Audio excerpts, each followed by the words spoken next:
안녕하세요.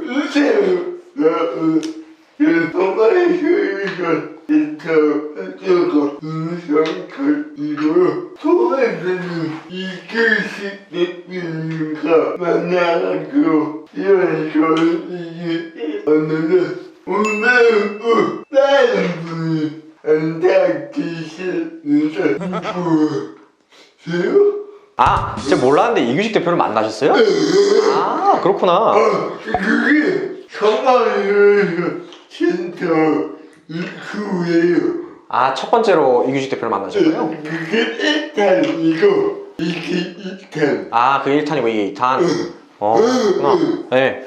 뭐, 저는 그 전국 권리중심 중증장애인 맞춤형 공공일자리 협회라고 이름이 길어서 카메라 눈치를 좀 보게 되는데, 그래서 이제 정권협이라는 조직에서 네, 정책국장으로 활동을 하고 있습니다. 저기 되게 아주 이는 그런 거 같은데 전국장애인 권리중심 공공일자리 협회 동권이요? 네.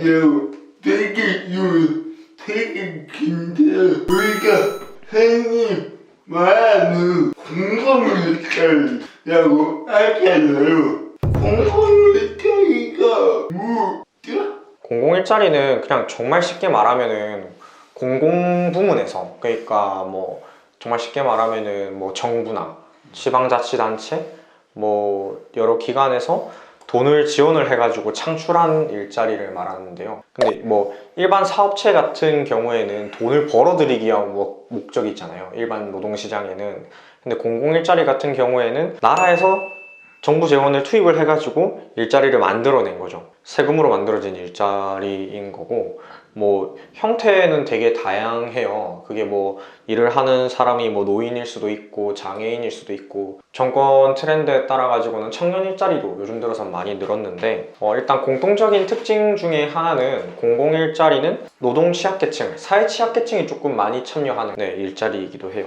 왜냐하면은 이제 뭐 노인이라던가 장애인이라던가 일반 노동시장에 있는 기업 형태의 직장에 취업하기가 어렵거든요. 이제 노인이라고 하면 이제 정년이라던가 노화라던가 이제 신체 기능 뭐 이런 것을 이유로 해가지고 일자리에 참여하기 어려워서 이제 밀려나게 되고, 장애인은 이제 노동시장 진입 자체가 좀 많이 어렵다 보니까 노동약자적인 좀 변두리로 밀려나게 되는데, 이제 그런 사회 취약계층, 노동약자층을 조금 챙기려고 하는 일자리인 형태인 거죠. 그러니까 이제 뭐 물건을 만들고 돈을 버는 가치보다는 공공일자리는 그냥 말 그대로 일자리를 지원하는 데 자체에 좀 의미가 있죠. 우리가 말하는 최저층 장애인분들 무도시장에서 할 수 있는 게 없어 보니까 서울시 정도 그거인 것 같아요.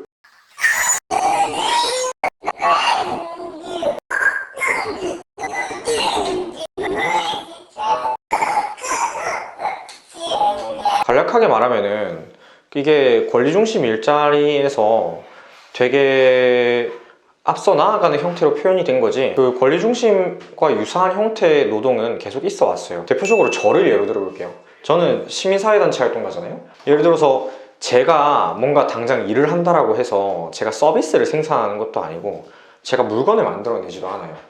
근데 뭐 제가 집회 시위를 하기 위해서 뭐 정책 요구안을 쓴다든가, 그 다음에 이슈 파이팅을 위해서 뭐 보도자료를 쓴다든가, 제가 당장 글 쓰는 작업을 한다 하더라도 그게 뭔가 생산으로 이어지지 않아요. 또 그게 당장의 권리로도 이어지진 않죠. 하지만 우리가 존재한다는 걸 보여줄 뿐인 거죠. 근데 이게 어떻게 보면은 지금 한국 사회가 뭐 사회복지 영역이나 뭐 조금 더 나아가서 시민사회계 활동을 직업으로도 인정하고 노동으로도 인정하고 있잖아요. 근데 그게 그 사람들이 뭔가 당장에 뭔가 아이템을 만들어낸다거나 하는 건 아니에요. 그러니까 사회적 가치 창출에 대한 그것을 노동으로 인정하는 움직임은 이미 있어요. 그래서 권리중심 공공일자리도 사실 크게 다르지 않아요. 뭐 핵심이라고 하면은 뭐 권리중심은 중증장애인 노동자가 좀 주체가 돼서 유엔장애인 권리 협약에 기반한 권리를 알리는 건데, 사실 뭐 일의 목적이나 방향성을 따지고 보더라도, 심지어 방법적인 측면에 있어서도 시민사회단체에서 인권운동가가 하는 노동과 권리중심 일자리에서 중증장애인 노동자가 하는 노동 자체는 다르지 않습니다. 근데 이게 안 입곱게 보는 시선에 있어서는 이게 장애인 일자리고 저는 공공 일자리이기 때문에 그런 문제가 발생한다라고 생각을 해요. 근데 뭐 저는 뭐 이 고민이 계속 고령화 사회가 도래함에 따라서 계속 바뀔 거라고 생각을 합니다. 사실 노인도 노인소득 빈곤이랑 일자리 문제를 피할 수가 없고, 결국 노인 일자리도 지금 이제 일자리 시간이 적고 참여하는 수위가 아직까지는 안정기에 있어서 그런 거지, 결코 노인 일자리도 이걸 피할 수가 없거든요. 그래서 뭐 저는 뭐 권리 중심이 되게 앞서 나가고 있다 생각해요. 그냥 결국 비장애인도 이걸로 싸우게 돼요. 얼마나 능력이 있는가? 그럼 비장애인들끼리 줄 세웠을 때 자유로울 수 있는 인간은 얼마나 되나? 얼마 없거든요. 제가 봐도 이 공공체가 만들어진 게 사실 얼마 안 됐잖아요. 제가 알고 2020년도 알고 있는데 그때부터 이거는요 안정기는 아닌 것 같아요. 근데 이게 아까 안정되지는 않은 것 같다라고 하셨는데, 네, 그게 맞아요. 안정되지 않은 게 맞고, 한국 사회에 이제 질문을 던지고 있는 일자리 사업인 거죠. 그러니까 앞서 이제 만들어진 기성 장애인 일자리 정책과 장애인 공공 일자리와 되게 좀 맥을 달리하는 내용이고, 또 여러 가지 문제가 있죠. 왜냐면 일자리 수요는 되게 많고, 일자리 참여하기 위한 장애인은 권리 중심 공공 일자리뿐만 아니라 다른 일자리에도 줄 서 있어요. 권리 중심에 조금 더 중증이 있을 뿐인 거지. 공공 일자리가 한국에서 필요한 이유는, 한국에는 공공 부분에서 지원하는 일자리 외에 장애인 고용하는 지원 체계가 사실상 전무해요. 그렇다 보니까 뭐 다른 일자리로 갈 수가 없으니까 공공 일자리를 필요하고, 사실 민간 사업 구조에 장애인 일자리를 도입하는 것보다 공공 일자리를 도입하는 게 빨라요. 지금 장애인 의무고용 제도가 뭔가 되게 대단한 것처럼 이야기를 하고 있지만은, 장애인 의무고용 제도 자체가 그냥 장애인 고용을 시장에 맡긴 것 뿐이에요. 적극적인 그 개입 자체가 없어요.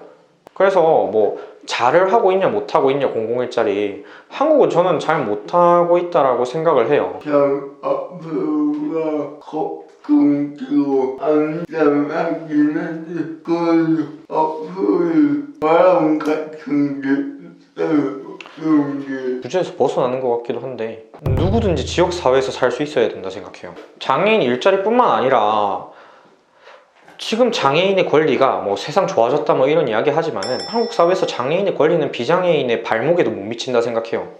차이가 너무 많이 나요. 비장애인이 누릴 수 있는 지역사회에서의 삶과 권리, 그거는 돈으로도 환산할 수 없고 너무나 격차 차이가 많이 나는 이상적인 혜택이에요. 그냥 저는 계속 그 고민을 하거든요. 장애인 노동권 의제뿐만 아니라 모두가 이 지역사회에서 살 수 있길 바래요. 그게 뭐 장애인일 수도 있고, 뭐 신체 장애인일 수도 있고 정신장애인일 수도 있죠. 뭐 사실 바란다라기보다는 그냥 잘 죽지 않고 견뎌서 살아남았으면 좋겠습니다. 오늘 이렇게 우리가 오랫동안 한 50년 동안 여기 나눴는데 기억자에서 생긴지들도 자기가 원하는 대로 살아갈 수 있는